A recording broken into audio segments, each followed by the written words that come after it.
Hey Cal, I'd like to start out by welcoming you back to the internet. It's been a little while since we've seen you around here. I'd also like to thank you for your confession because, for one, it keeps me from having to come up with a topic for this video because I'm going to talk about fanfiction, and two, now that I know about it, there is absolutely no way that I'm going to let you live it down, and one way or another I am going to get to read it. So I'm going to jump right into my topic. I want to talk about fanfiction, and I can't really blame you for hating it a little bit because, I mean, let's face it, there's some pretty awful stuff out there. And as an example of that, a few months ago I hit up fanfiction.net and I looked at the Harry Potter section because it's probably by far their most, if not one of their most popular categories. And they have this feature where you can pick a genre and then you can pick characters that are in the story, which means you can pick the romance genre and then pick the pairings that you want to read about. And just in the interest of morbid curiosity, I was wondering, how far would I have to go before I would find a grouping that hadn't been done? Harry and Dumbledore? Weird, but, not that unexpected.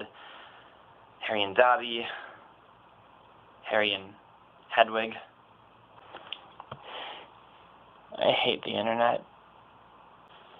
So there are a couple of negatives there, and I will admit that there are people who just read fanfiction only for the purpose of putting themselves in the story, or, well, Harry and Hedwig. But it's not all bad. I mean, like anything, the key is moderation, because when it comes down to it, fanfiction is actually a really great opportunity to really interact with something that appeals to you. For example, you didn't write a Buffy fanfic, which, by the way, you wrote a Buffy fanfic. You didn't write a Buffy fanfic because you wanted to pretend like you got to meet Willow, and you didn't write a Buffy fanfic because Spike's going to sleep with Angel, You wanted to write it because the series has this fantastic world built around it with, really good characters and a strong setting, and lots of gaps that are left up to us to fill in, and we sort of get to. I think good fan fiction goes beyond simply what if. It's asking what's happening in the gaps, what's really going on here, what happened before, what happens after. There's a whole lot left to go, and I think good fan fiction stays loyal to the characters and to the setting, and it takes real skill to pull off, and I don't think it can be written off just because of, the internet. And plus, fan fiction is a pretty good gateway into writing. I mean, for me personally, I started getting into fan fiction through a game called Star Fox, which you've probably heard of, but if you haven't, well, this is Star Fox. Do a barrel roll!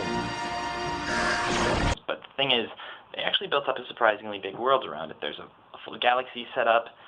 Each planet has its own individual characteristics, and at least for some of the games, there is some consistency between that. And sometime around junior high, I discovered a community that was built around this story world, and I became actually really involved with it.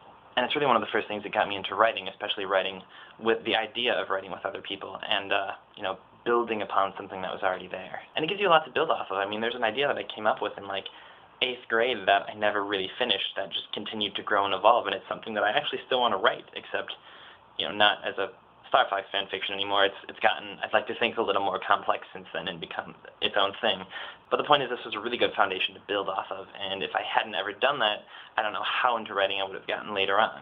So I guess what I'm getting at is that if fan fiction gets you writing, then it's a positive thing. And I definitely think that you don't want to stick with only fan fiction. There are people who have written an amazing amount of fan fiction that is completely unpublishable because obvious copyright reasons and stuff like that. But if it becomes a good creative exercise, then I'm all for it. And in fact, to me, fan fiction is one of the best compliments that a writer can get, because it's saying these people are so involved and so invested in this thing that you've come up with.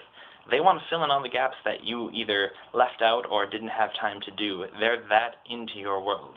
So there you go, fan fiction, not evil. I'm pretty sure I'm running out of time, so as far as your mutual punishment idea goes, I really like it. I think it's a really good punishment because, for one, it's extra work for us, and also it's a genuinely interesting and creative idea, which is kind of cool because we started this whole thing as sort of a ripoff, so it's nice to see something original coming out of it. Sounds an awful lot like fan fiction, huh?